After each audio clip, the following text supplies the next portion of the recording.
Hi friends, அஸ்ஸலாமு அலைக்கும். இன்றைக்கி டெலிஷியஸ் ஃபுட்ஸில் ஒரு சூப்பரான ஸ்நாக்ஸ் ரெசிபி பேல்பூரி என்னோடய ஸ்டைலில் எப்படி செய்கிறதுன்னு பார்க்கலாமா? வாங்க. ஒரு பெரிய கப்பு பட்டாணி வேக வச்சுருக்கேன்.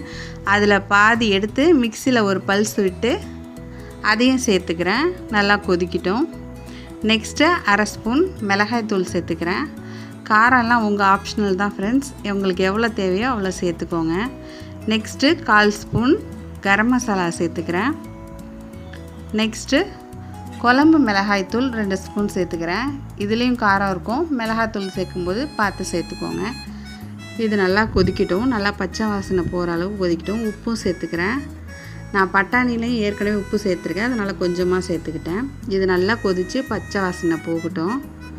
நெக்ஸ்ட்டு கடல மாவு 2 ஸ்பூன் கரைச்சி வச்சுருக்கேன், அதையும் ஊற்றிக்கிறேன். ஏன்னா ஒரு திக்கான பதத்துக்கு வரத்துக்காக. அப்போ தான் இந்த கிரேவி நல்லா திக்காக இருக்கும். இப்போ நல்லா ஆற இன்னும் நல்லா திக்காயிரும் ஃப்ரெண்ட்ஸ். நல்லா திக்காயிடுச்சு பாருங்கள். இப்போ நம்ம வெட்டி வச்சுருக்க வெங்காயம் தக்காளியிலேருந்து கொஞ்சமாக சேர்த்துக்கலாம். குக்கரை ஆஃப் பண்ணிவிட்டு நெக்ஸ்ட்டு பேல்பூரி செய்கிறதுக்கு இந்த பானிபூரி நம்ம கடையில் ரெடிமேடாகவே விற்கும். இந்த மாதிரி கார்ன் சிப்ஸ் 2த்தையும் பொரித்து வச்சுருக்கேன். நெக்ஸ்ட்டு தக்காளி, கொத்தமல்லி, பச்சை மிளகா, வெங்காயம் எல்லாத்தையும் கட் பண்ணி வச்சுருக்கேன். இப்போ நம்ம செய்ய ஆரம்பிச்சிடலாம். ஃபஸ்ட்டு தேவையான பானிபூரியை உடச்சி போட்டுட்டு நம்ம செஞ்சு வச்சுருக்க கிரேவியை சேர்த்துக்கலாம்.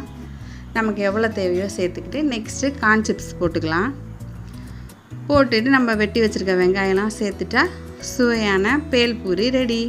பிடிச்சிருந்தால் லைக் பண்ணுங்கள், ஷேர் பண்ணுங்கள், சப்ஸ்கிரைப் பண்ணுங்கள்.